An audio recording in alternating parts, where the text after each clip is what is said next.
Here it is, the conversation I really wish I was not having. The toughest conversation ever, and now recorded and shared with you. Please be sure to rate, review, and most importantly, subscribe. Subscribe to the Gift to Shift podcast on your favorite listening platform right now if you can. This is an important episode and topic, and it will help others who are looking to find it. Your feedback matters, and I'm grateful that you're here. This is my first quote-unquote interview. I rather call them conversations, but in the world of podcasting, they're called interviews. And this one is so raw, personal, and emotional. Some said to me, "Don't you think it's too soon to have such an intense conversation? Maybe save it for later. Perhaps it would be best if it's not the first one. Isn't it too soon for her mom to talk about her?" Well, here we are, doing what has been placed upon our hearts. Here's the deal. Most importantly, Egli and I showed up for this conversation the way Natalia showed up for life. Authentically, courageously, and lovingly. This conversation is about honoring the life of Natalia Colon Harris. Natalia was a professional top fashion model, a cancer thriver, and a positive body image activist, as well as the kindest and sweetest person. She was born and raised in New York and always dreamed of walking New York Fashion Week. And she did just that with some top designers such as Michael Costello and Walter Mendez, just to name a few. She was featured in Women's Health magazine, Cosmopolitan magazine, The Morning Show in Australia, Telemundo, and displayed across Times Square's billboard. In addition to all these wonderful accolades, her beauty really came from within. She was on purpose, and she was determined, and she was clear about what her intention was. It was about spreading a message of hope to the world. And her purpose was to use her platform to heal humanity. It was always about how will this help others. She empowered other young women and little girls to embrace life with its perfections and imperfections, to keep a positive outlook on life, and to never, ever, ever give up on your dreams, as she did when she was just 12 years old. You see, Natalia was diagnosed with osteosarcoma, which is a bone cancer that affected her right femur at that age. She had multiple surgeries to replace her femur with a titanium rod, and she relearned to walk with many painful and difficult sessions of physical therapy. But one thing she did not do was give up. Soon thereafter, she went on to pursue her modeling career, travel, and start her college degree in journalism. 10 years later, though, in 2019, she was diagnosed again with renal medullary carcinoma. She had surgery to remove her kidney and recovered. And that same year, she went on to adorn the cover of Vogue. She was featured in national ads with Delta. She walked New York Fashion Week. She was part of season 17 of Project Runway. And throughout it all, her faith was undeniable. She had a heart filled with joy and gratitude always. You see, Natalia learned that from somewhere. And today, her mom, Egli, Dr. Egli Colon Stephens, is with us. With such humility and openness, you can hear the pain in her words, but you can also feel the strength and the courage in her heart. She was teary, as you might expect. My heart was beating fast, and here I was talking to my dearest friend about the most painful experience in her life. Egli opens up the door and invites us in for a conversation about how Natalia lived with gratitude and love. And at the very end, victorious. I'm here with Dr. Egli Colon Stephens. She's a mother, first and foremost. She's a wife, an author, and a professor. And this episode is really about honoring Natalia's strength, her courage, and her faith. It's about uncovering the process and the decisions that she made on a daily basis. Those decisions entailed her letting go, creating, living, loving, and allowing more joy into her life, to live really her best life. And so even though it wasn't as long as we would have liked, she lived with such purpose. and such power. And she praised her Heavenly Father in such a way through her actions that was so evident that you could not ignore it. Mm-hmm. And so I'm here with my dearest friend, Egli. And it's I'm so, grateful for the opportunity to have this chance to talk with you, because for me, just personally, as your friend and known you for 25 plus years, it has been, I'm just in awe. I'm just in awe. And I have really, it's good, this is going to be a tough interview. I don't even say it's an interview, a conversation. I mean, we've had many conversations, we talk all the time, but, this is on another level. And so I appreciate your openness and your willingness to be able to speak about her. And so obviously, I want you to share what's on your heart right now. Oh my goodness, so much. How much I love my daughter. How death has no power over those that we love. Yeah. If anything, I love her even more now.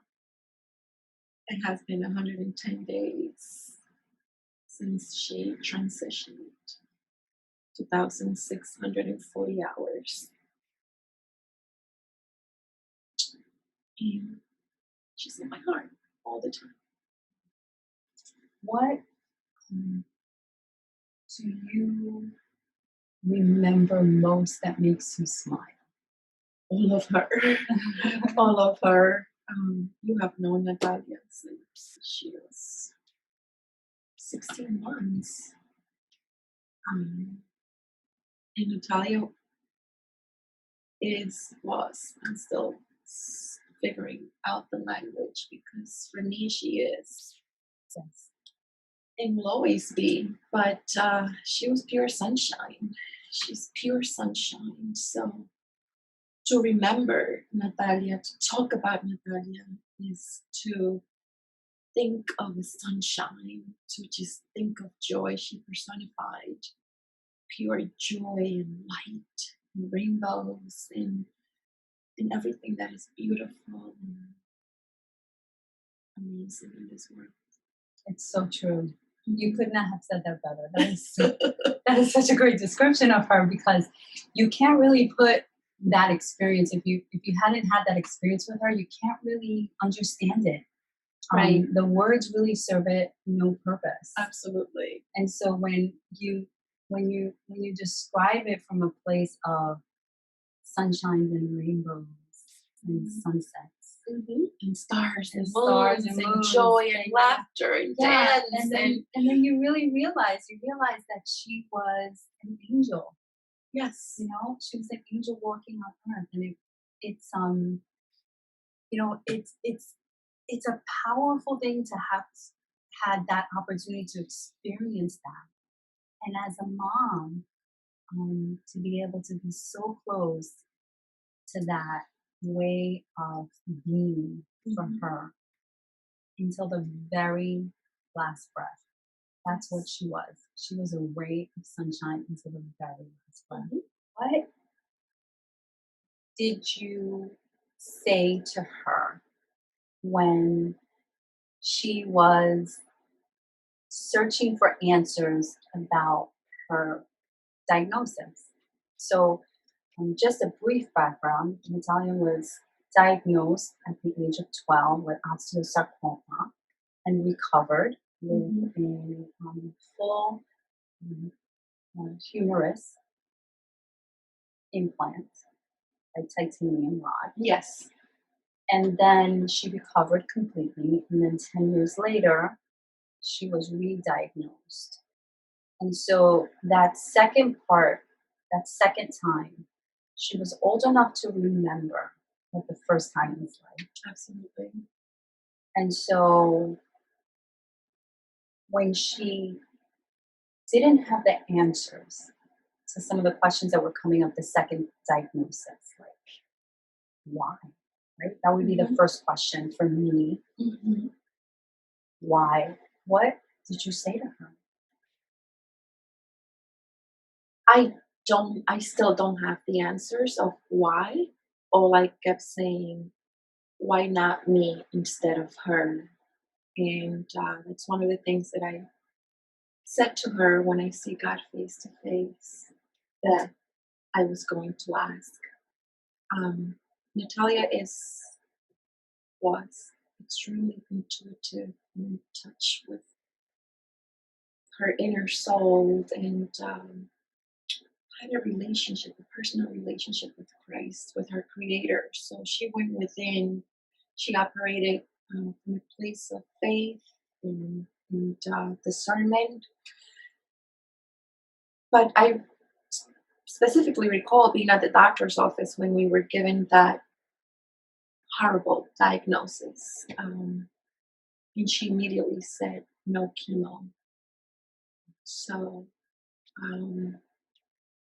and the more that we found out about this particular form of cancer, we were told that it was unrelated to the first one, to the osteosarcoma. The second one was renal medullary carcinoma, which affects many young people, many people of color who have tested positive for the sickle cell trait, which she did, and I have the sickle cell trait as well. There's very little is known about this kind of cancer, and all that we know it's a merciless, very aggressive kind of cancer for which they only have trials, but very few successful cases. Many few survive it, although we were always filled with hope, and we thought that she was going to survive it. So you are coming back from the doctor's office, and I remember having a conversation with her, and she said, I got this. Yes. And so, there were times that I felt as though she didn't have all the answers. And like you said, where she got those responses and where she was able to get that response that would satisfy her, so to speak, and for lack of a better word, but really resonate with her, was in your eyes. Thank you. To be able to see God within you. So when you didn't have the words, she was comforted by that, And I'm saying that from somebody who's looking from the outside in. And so I know you personally, and I know your energy very well, and I know how much you love life, and your bountiful gratitude that you exude and that you resonate with, and Natalia has that. And so it was just so beautiful to be able to see that kind of transition to the very end. It was still there, that form of gratitude and that form of, peace that surpasses all understanding. Yeah, peace that passes all understanding. So when you're looking in, you're like, how does she do it? First and foremost, on a more practical level, we are surrounded by a support system which you are part of, that immediately started the research of what were our options if what was being offered from the medical community, the conventional medical community, we were not going with. Because just to be clear, Natalia made a decision. Yes. And she made it immediately. Immediately. And under no circumstances was I going to allow anyone or anything to pin her against the wall and make her make decisions based on fear. Yes. And when we didn't know what to do, we paused and we silenced ourselves and we went within. I mean, to the point of when her kidney surgery was scheduled, and as a family, we were not done as a team, as a support system, which you were very much part of, and Janet and all the DDs, my squad. We were not 100% sure, and we let her sleep through the day of the surgery until there was complete communication from the leading expert at MD Anderson. We wanted communication among the medical community. We felt that that was lacking, and we postponed the first surgery. And when she woke up, we just had to tell her what was that we had let her sleep through the alarm, and we darkened the room and we explained to her, like, this is what's going on. You know, we're going to make informed decisions, and we're going to make sure that you have the best care.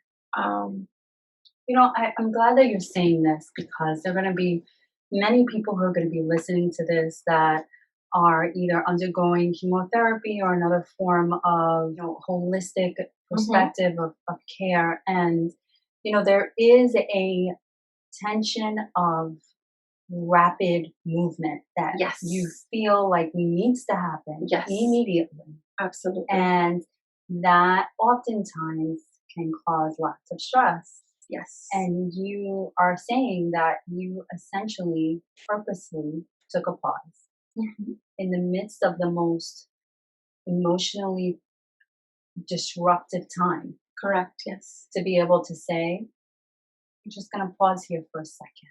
Yes. And I made sure that that morning my husband and I showed up to the hospital, and I explained to the medical team that we were not ready and that we wanted both teams to be in full communication. I want to make it very clear that we're not against the medical community at all. We're not against conventional medicine. However, we also realized that Natalia had reached her limit. That there was very little that they could offer. And when you say she's reached her limit, what do you mean by that? Okay, so the first time around, Natalia underwent 19 cycles of chemotherapy on a weekly basis, pretty much. We were in the hospital for almost 2 years, in and out. She underwent several surgeries to reconstruct her leg and physical therapy. And this time around, the trials that were offered to us, Natalia had that same chemotherapy 10 years ago, and they had some concerns. However, because there was nothing else available, they were willing to give it to her again. And that's when Natalia said, no, I'm not doing it. And I specifically recall our oncologist of 10 years saying, well, you know what happened to Steve Jobs? And I can go on and on and on. And I just remember leaving that consultation room in tears. She had just been discharged from the hospital from having the kidney, her right kidney removed.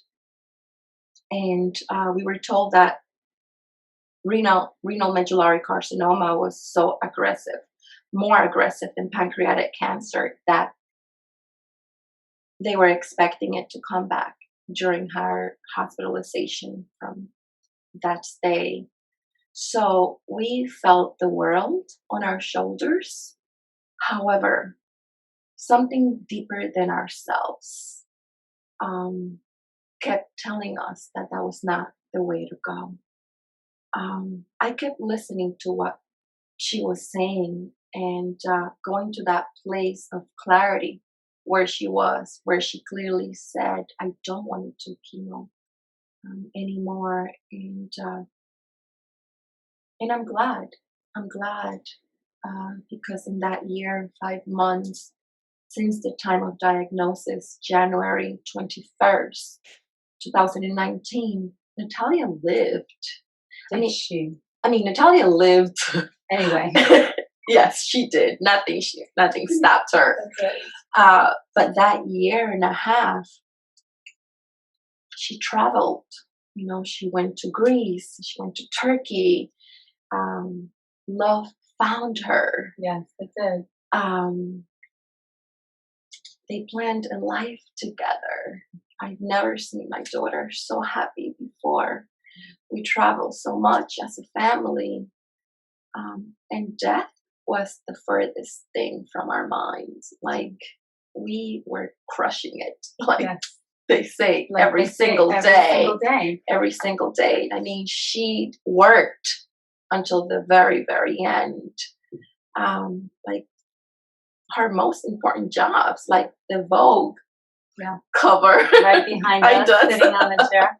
So if you ever see my podcast on YouTube, you always see a chair. You always see that magazine there because it's just for space. Yes. And so it's her space, and it's also a reminder for me to live my best life and to be able to be present to every second. Yes, and that she was. And she was, yeah.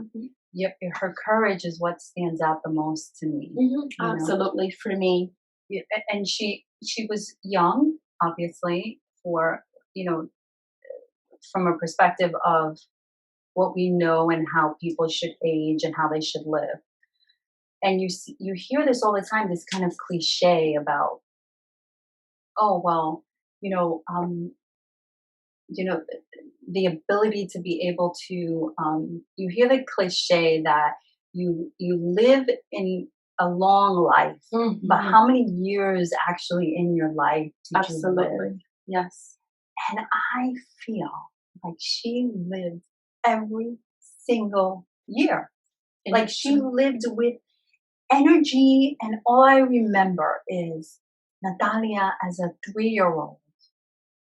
Fiery energy and just running, and her hair, and it was just like this place of just total abandonment of what everybody else we were trying. Don't do that. Go here. Let's do this. Go ahead. And she was just like, all right, I'll do that, but I'm going to do it my way. Yeah. And she forged that.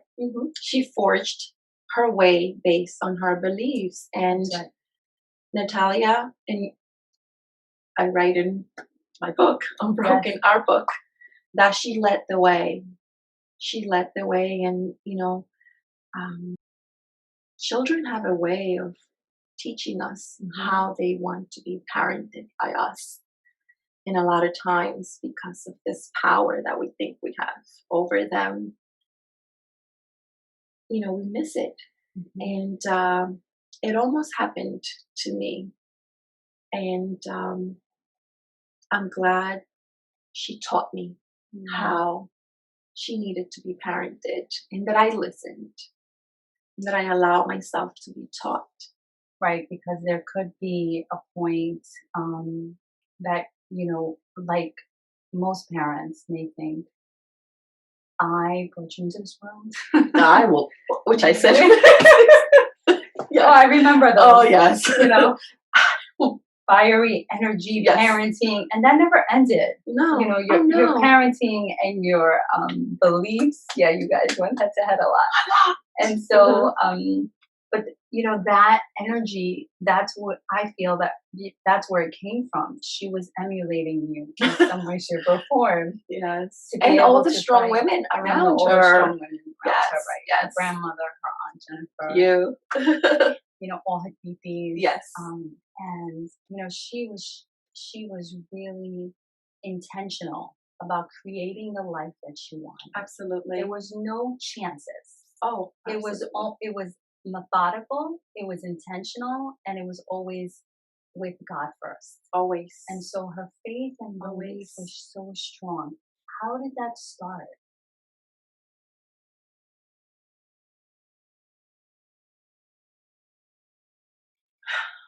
I need to take a deep breath. Like the saying goes, when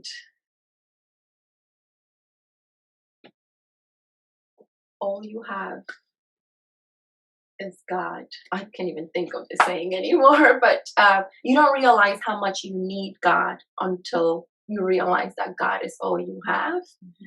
And my life is a testament of faith. And I always shared with her where God had brought me from and where God had brought us from together. And I don't think I was the preachy parent.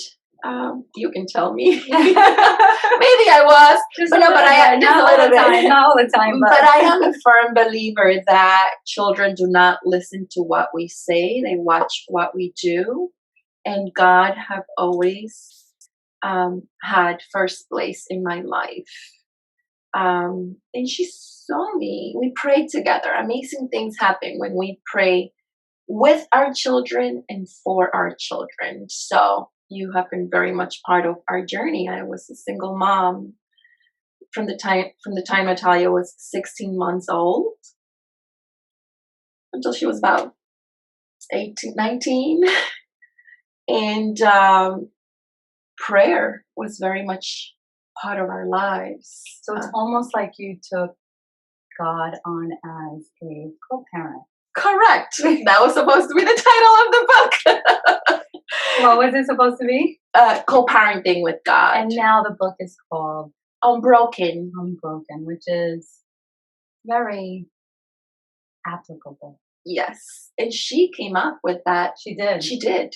So what was her favorite part in the book? Because I want to talk a little bit about the books and what books helped her most. Oh, absolutely. And after that time, after she came back and from the hospital, after her kidney was removed, and then what tools, what is it that she leaned upon? We've already established her faith, which was, she was steeped in that. Yes.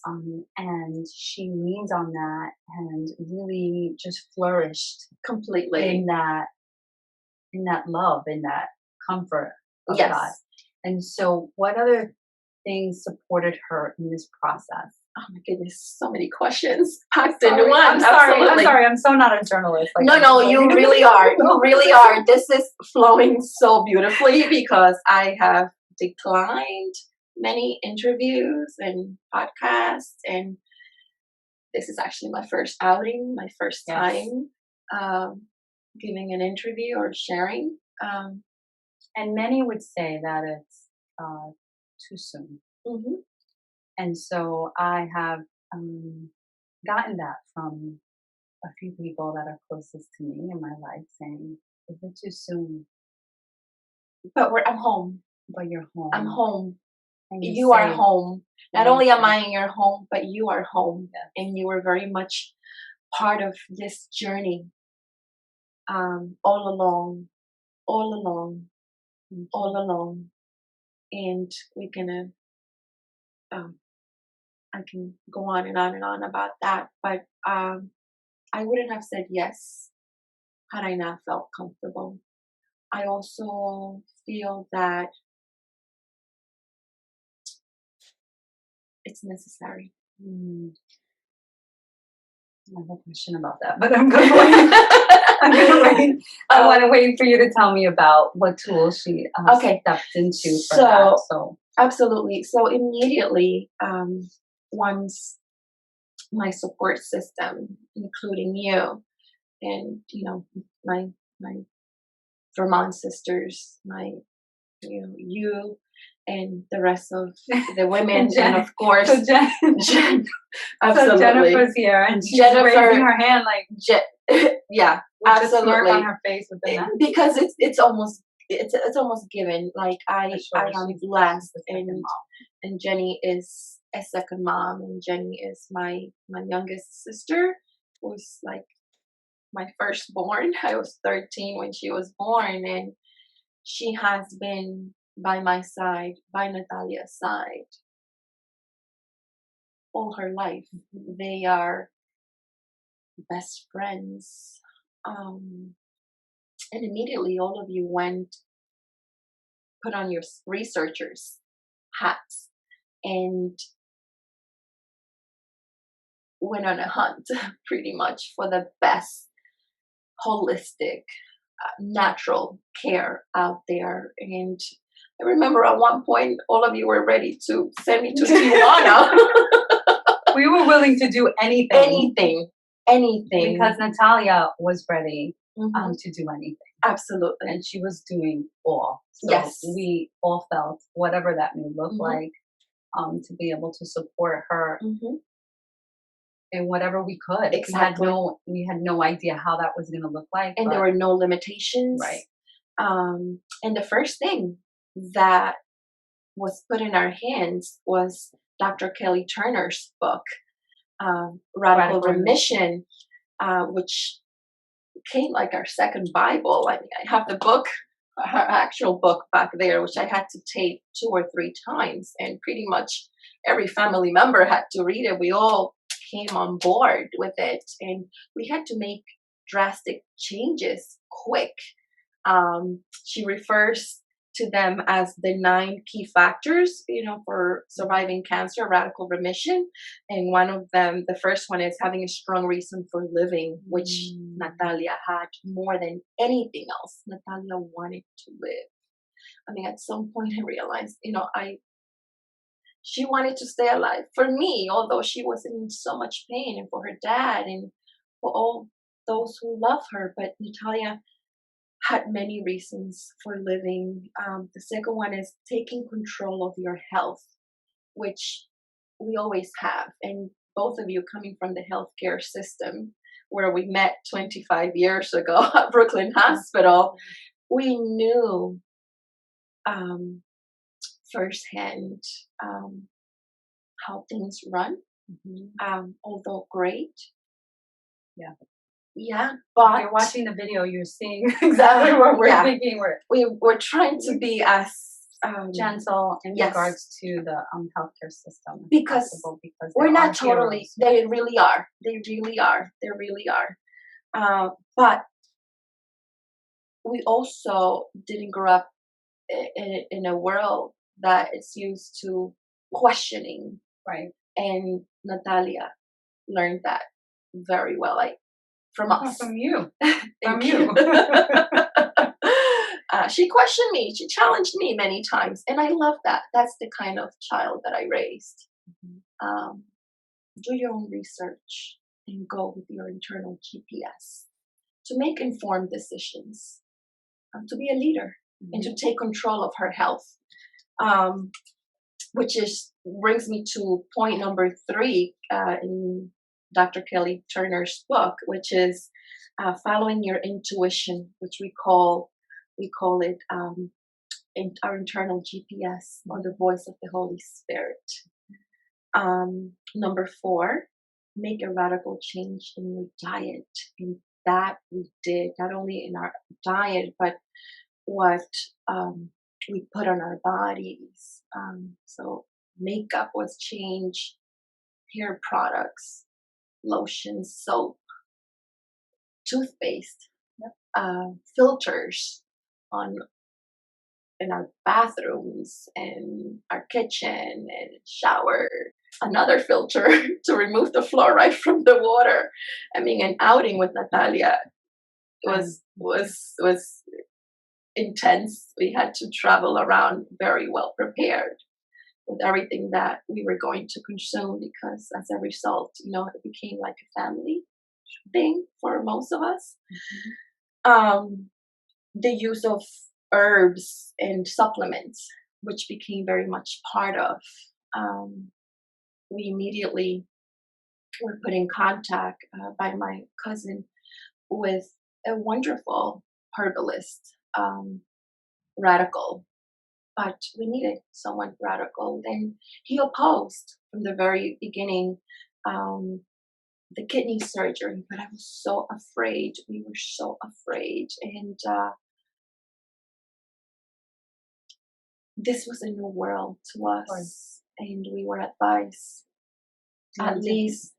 You did the best you did the best you could with the information that you had. Correct. Yes. And there's weight in that. Mm-hmm. Because from a perspective of being on the outside, you can't make that decision. You can't look at it from a judgmental perspective. It has to be a place of just welcome and just awareness and willingness to be able to shift your perspective. Yes. On that. Yes. Yes. And so you guys did exactly that. Mm-hmm. Natalia did exactly that. Yes. She was able to gather the information, assimilate it, mm-hmm. and then go ahead and say, okay, this is what I'm going to do. And she moved forward in that way. That's a gift. Yes, it is. So many people can say stuck. Yes. And the should-haves or the could-haves. Right. And what is it that I could have done differently or should have done differently? And obviously we all do that, but to the extent that she was, this is the decision that I made, and this is the decision I'm moving forward in. And I remember her sending me texts of her watching the Netflix movie Heal, which the book Radical Remission is a part of and based on by Kelly Turner, and it was so relieving for her to be able to see that other people were making these radical choices. Absolutely. And I almost feel like radical remission it was our community. It became our community, our distant community. We realized that we were not alone in this journey, because at times we felt alone when we told people that we were not going with conventional medicine. It was like, how dare you? Oh my goodness. So it was tough. Yeah, I could see that in case. I worked as a childhood specialist for many years in the hematology oncology unit. And, it's one of those things that you're just like, let's just give some breathing space here. Yes. Let's just find out exactly where we are in all this, and not the medicine, the diagnosis, but where you are as a person. And Natalia did that. She did. She stopped and she was like, okay, where am I? And she did it consistently. Meaning, I like to say that on a regular basis. She checked with herself. Yes. Yes. And so it was so mature of her and so beyond her years. Beyond her years, yeah. And so she lived with that sense of purpose that she was, an intention. Yeah. Yes. And it was you just wanted to be around her all the time. Absolutely. She did the work. Right. Always have done the work. And so Natalia is a top fashion model. Correct. She's a body image advocate. She did. She's an author, a co-author. Mm-hmm. She is a college graduate. Mm-hmm. And she has traveled, and she has done so many things in her life. And if you see her on her Instagram account, or if you see her and you see her dancing on the dance floor at a party, a merengue, or if you see her and she is taking a selfie, you can assume that she hasn't done the work, because the life looks so good. But if you go deeper and you look at actually her Instagram account and you go back and you read her posts and you hear what she has to say about life, it's not about the superficial things. Absolutely. In fact, I decided to go through her Instagram account and grab all of her posts of what she said.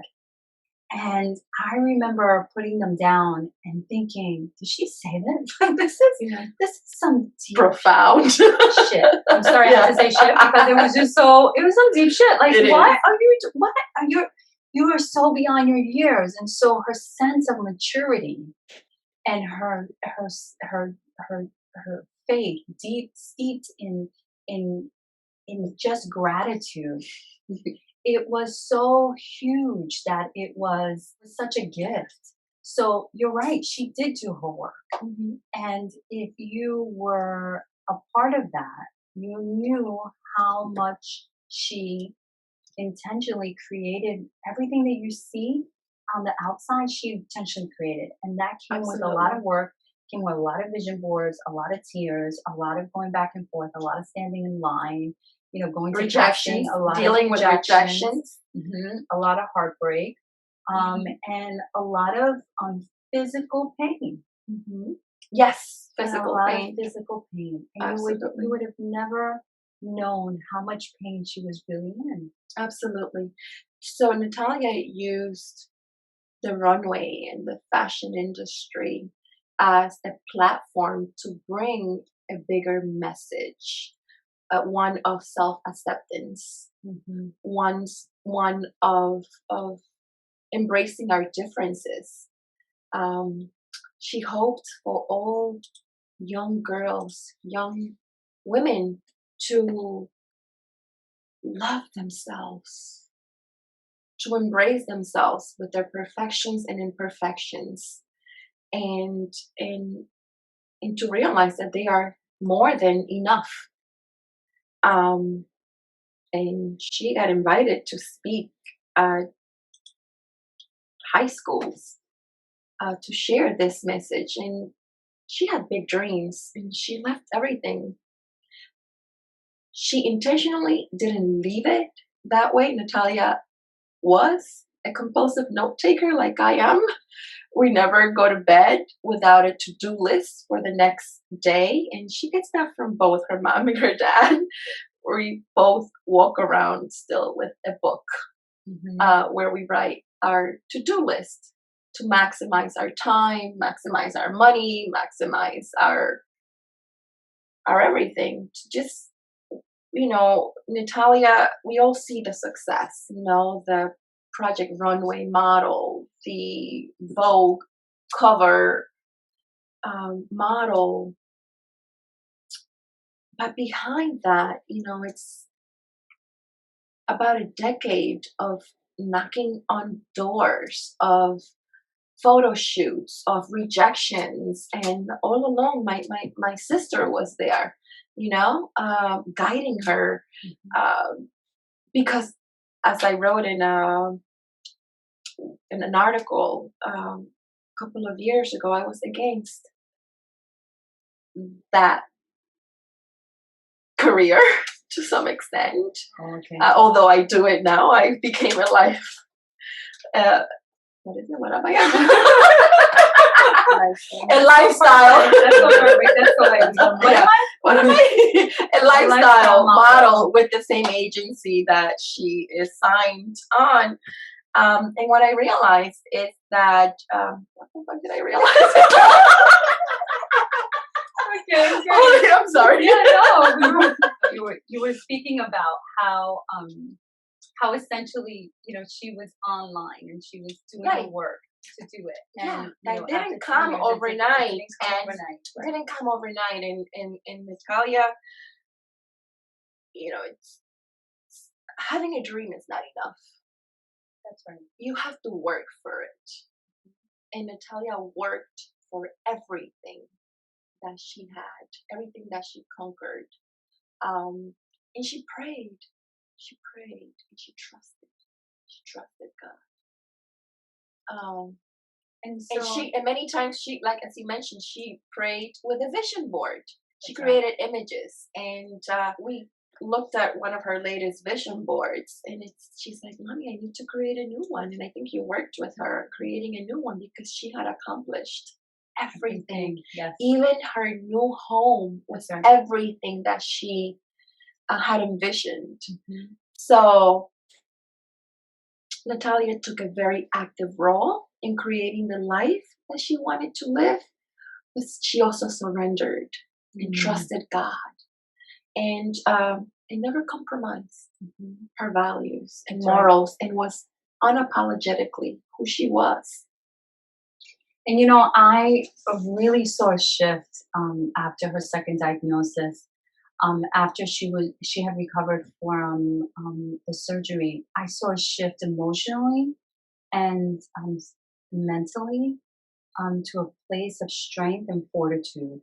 So it was almost like, and I believe that it's in Kelly's book about the emotional shifting that needs to happen in order to think positively. Now, we have this kind of idea in our world that thinking positively always changes things and that it comes so easily and naturally.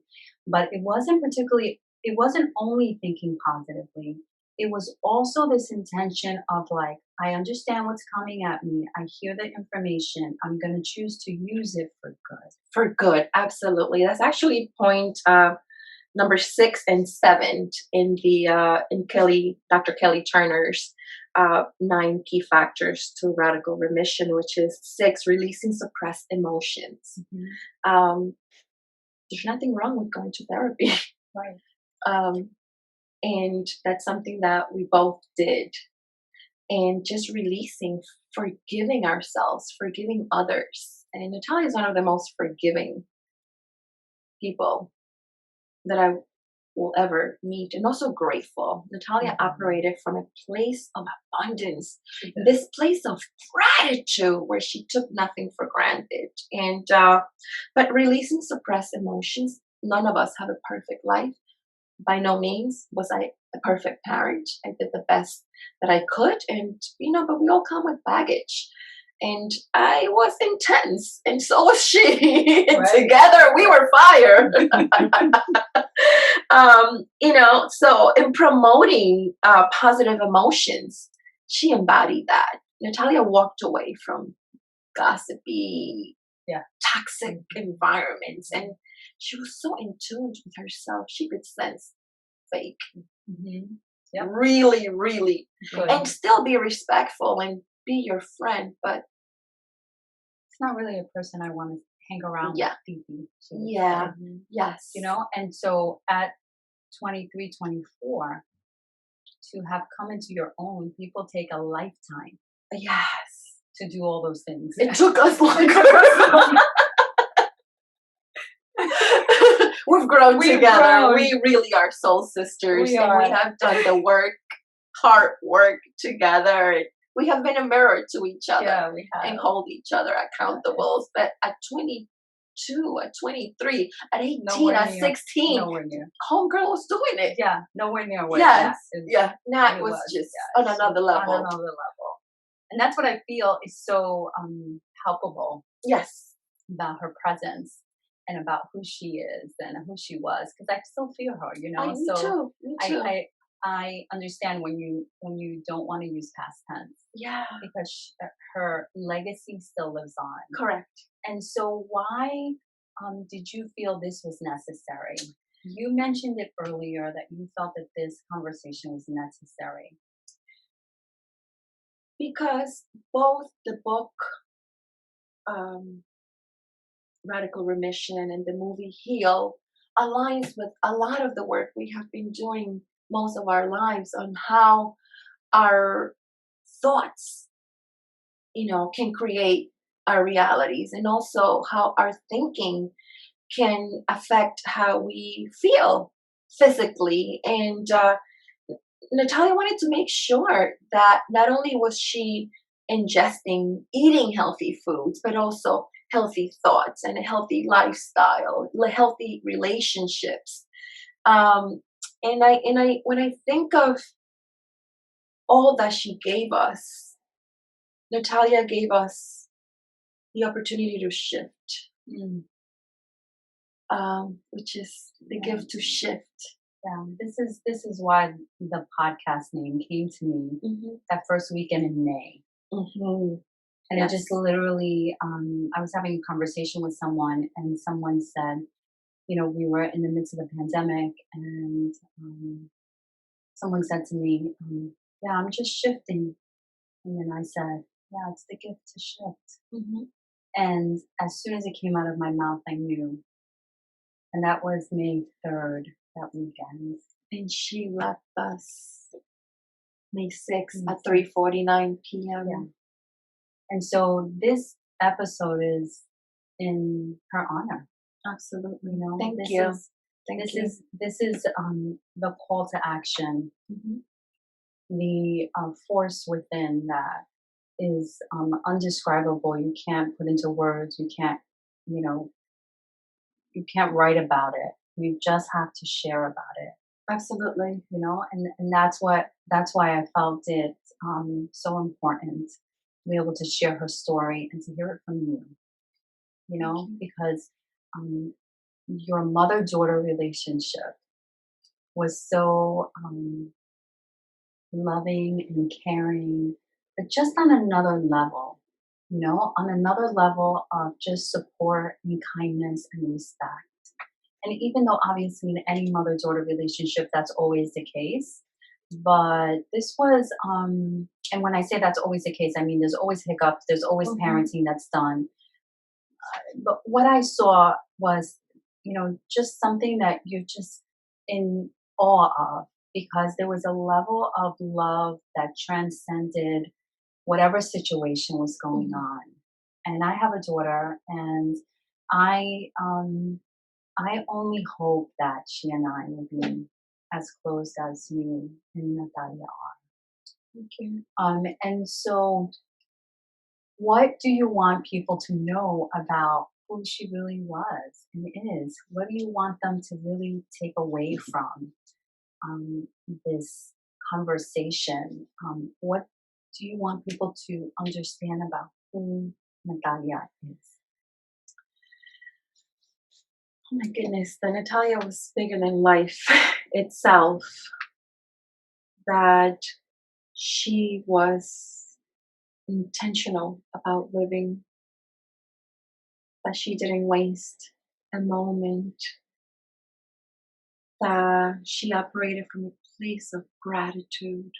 That she was the loyal friend and that loved deeply and fiercely. That she lived with hope. I realized that she didn't stay too active. We didn't stay active in social media 6 months prior to her passing, but very little is known about her last months, days here on earth. But I want everyone to know that she lived with joy, with hope. She lived with hope, and it is that hope that keeps me here, that keeps me standing. It wasn't until 38 hours, about 35, 38 hours prior to her transitioning, that we realized that it was over here. But she didn't know she was dying. Neither did I. Neither did anyone. We all thought that she was going to get better. She stayed in the present moment, and she was courageous till the very end. And she took her last breath in my arms, in my sister's arms. And the night before, her dad and I slept with her. She was no longer conscious, but she could hear. And she knew she was loved. And right by my side was my sister and my parents, who left everything in the Dominican Republic. They're happily retired there, and they came to be with us from January. And my husband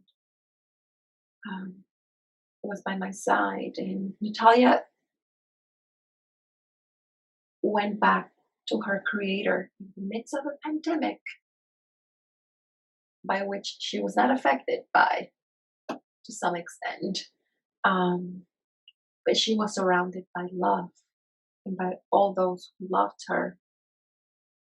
I want people to know that it was not easy for her and for us to make the decisions that we made, not to go with conventional medicine, to decline chemotherapy. It didn't come from a place of fear.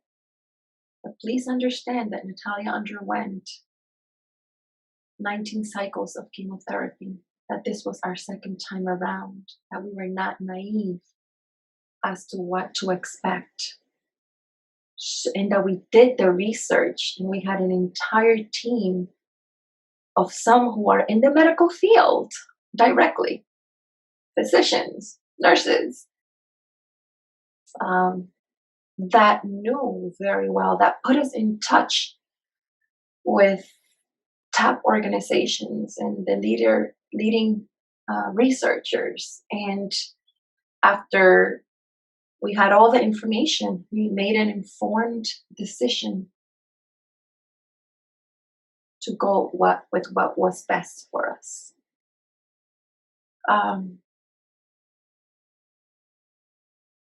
I truly believe that life is not measured in years, but how you live those years given to you. And we gave Natalia the world. Her dad and I, the entire family, we poured ourselves into Natalia. But there was nothing else that we could offer her. It was time to return her to, it was time for her to return to her creator. And what a gift. What a gift. She is the gift that keeps on giving. The gift of all gifts. The gifts of all gifts. Because whenever I thought of my daughter transitioning, I mean, we couldn't even have those conversations, you and I.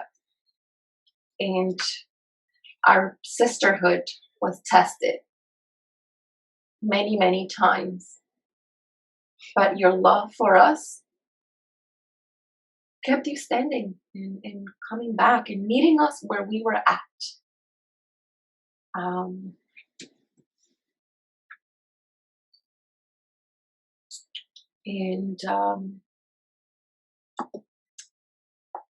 What a beautiful homegoing.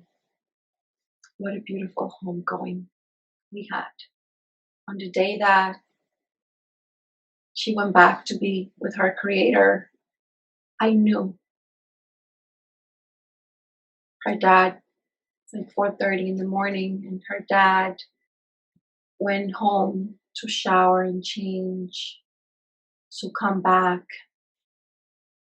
My husband was taking a nap. And I washed her up all on my own. I anointed her with oils. I dressed her in white. I put on her playlist.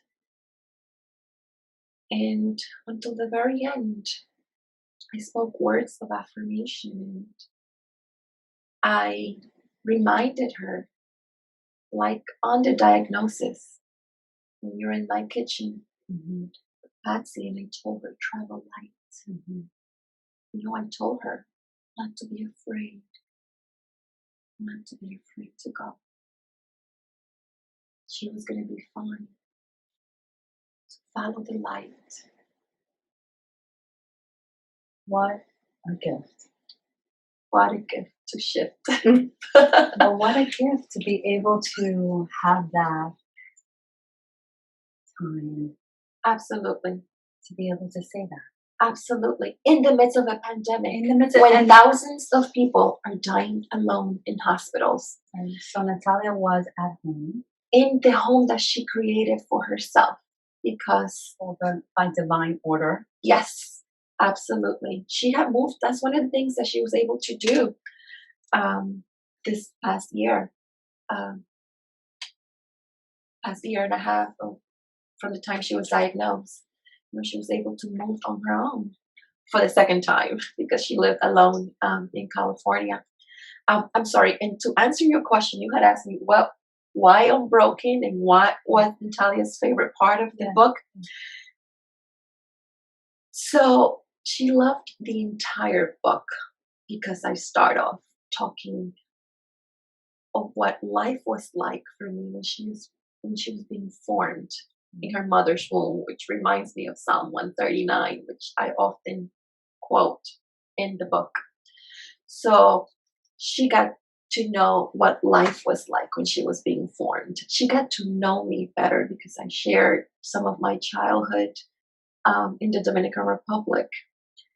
But also she got to remember what it was like for her when she was undergoing treatments. Because as you can remember, the side effects were so severe sometimes from the treatments that she will be they will sedate her for a couple of days, and she didn't remember a lot of that.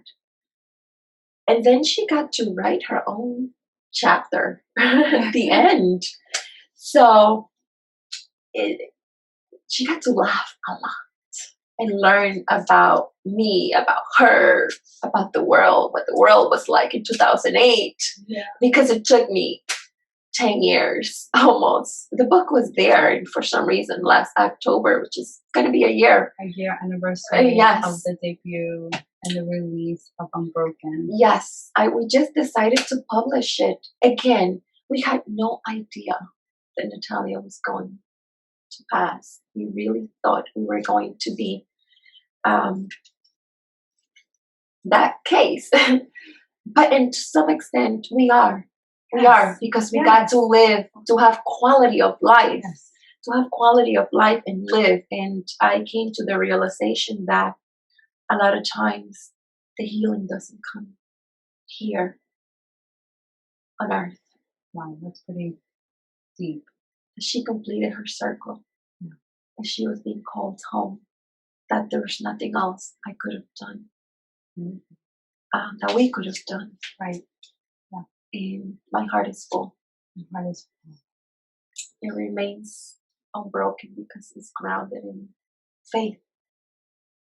It's grounded in the faith, that old faith from my grandparents into my DNA, because I can't even take credit for that. Mm-hmm. The reality is that I miss my daughter terribly. That the past 2,640 hours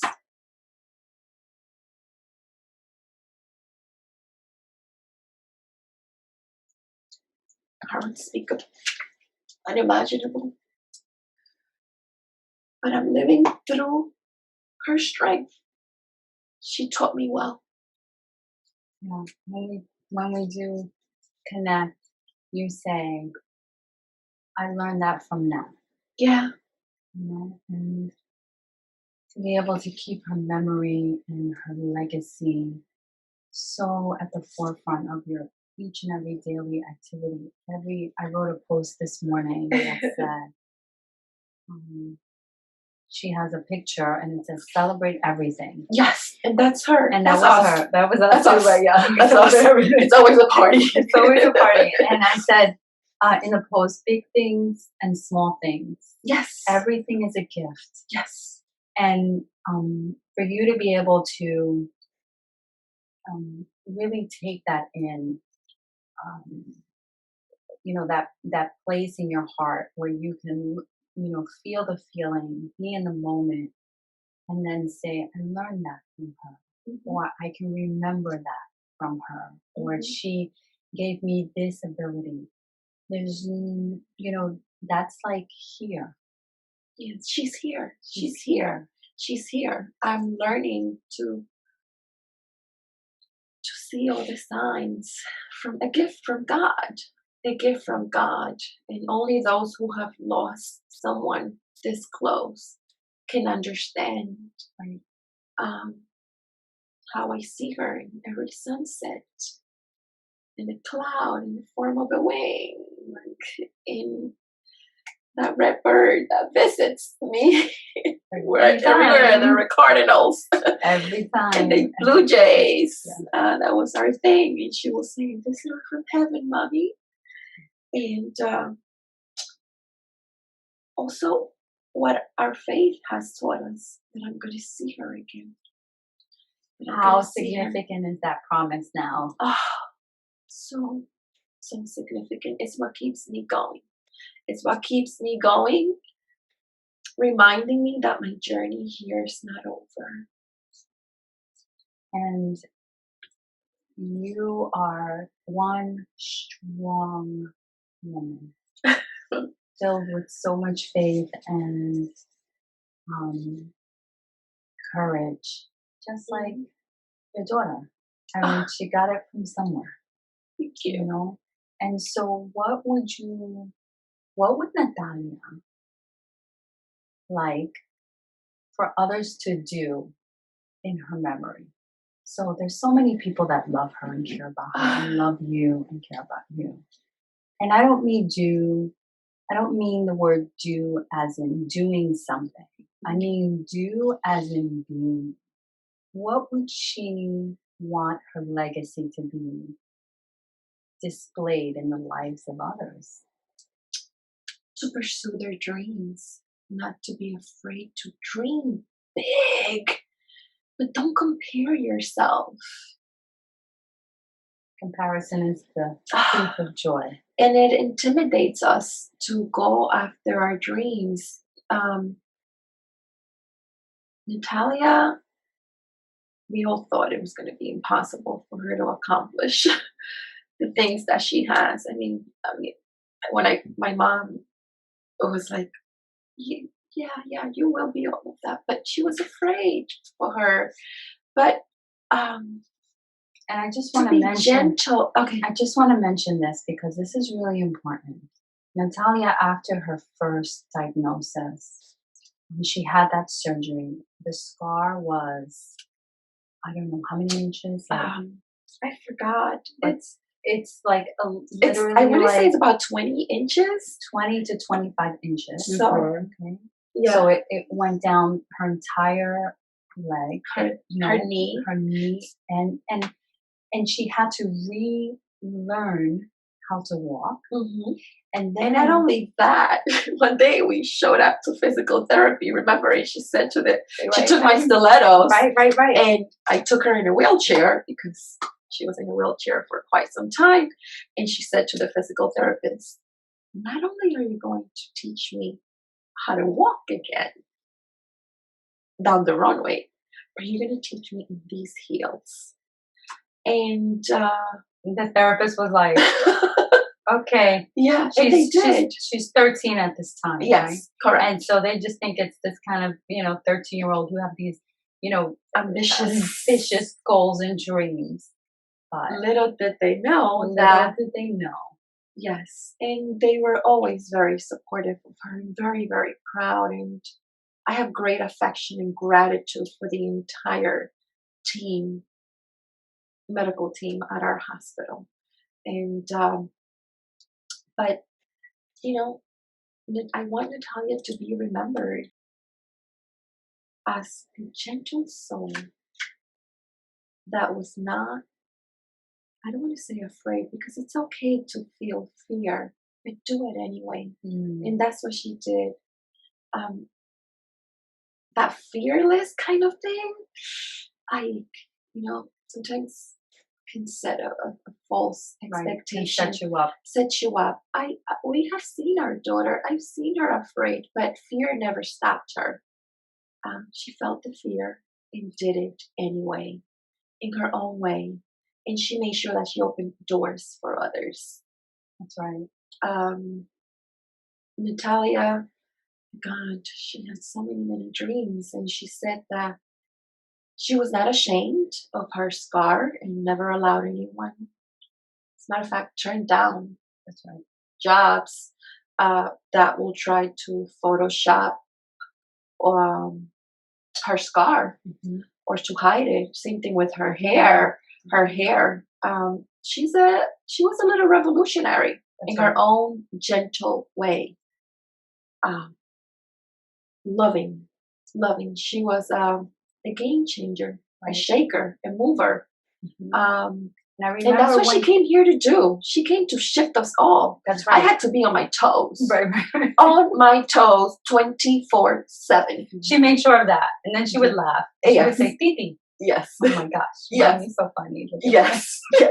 You know, so interesting you mentioned that with her hair. Yes. Because I remember she was in California and she took a selfie of her at a salon. And I think this was the beginning of the movement, right? Yes. The movement with her natural hair. And so she came back for a visit or something, and we saw each other, and I was like, oh my gosh, I love your hair. And she was like, yeah. And she's like, so how's that working out for you? Because I knew that with hair and makeup and styling and in that industry and taking a certain job and so forth and so on. And she said, oh no, Titi, I told them that I like my hair this way.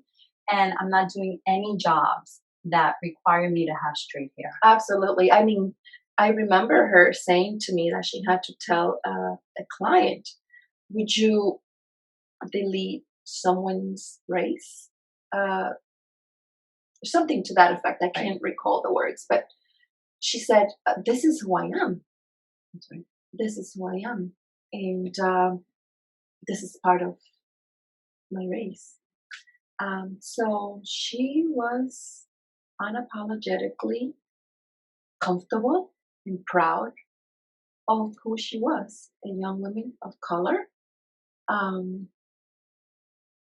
mover, a shaker. And this world is in need of healing. And I think through her life, she brought healing to others. Natalia was my greatest teacher. To take a deep breath. And I can say that she was that to many who in many cases are older than her.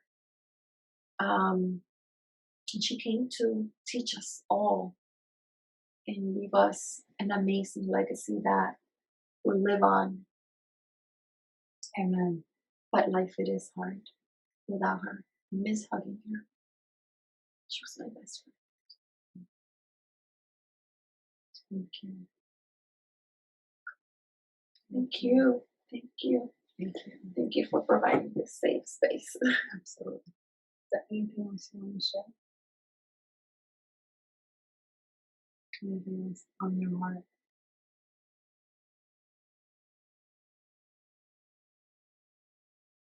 This is hard. But I'm going to stay in the present moment.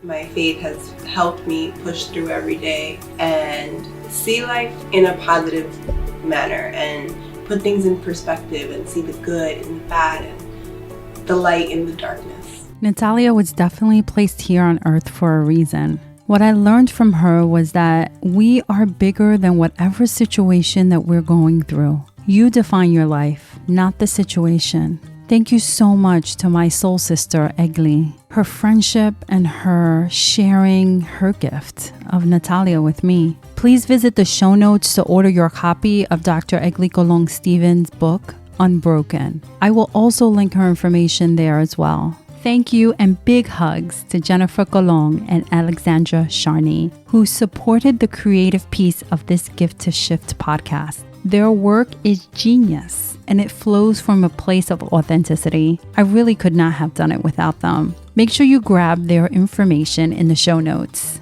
Thank you to Dr. Kelly Turner. Her book, Radical Remission, will also be linked in the notes. This book was pivotal in Natalia's journey, and the community is so powerful. Please be sure to share this episode with others and rate, review, and subscribe to the Gift to Shift podcast right here on whatever listening platform you're on. Share with those who can use some support, encouragement, or inspiration. And make sure you find support in your own journey of healing, however that may look.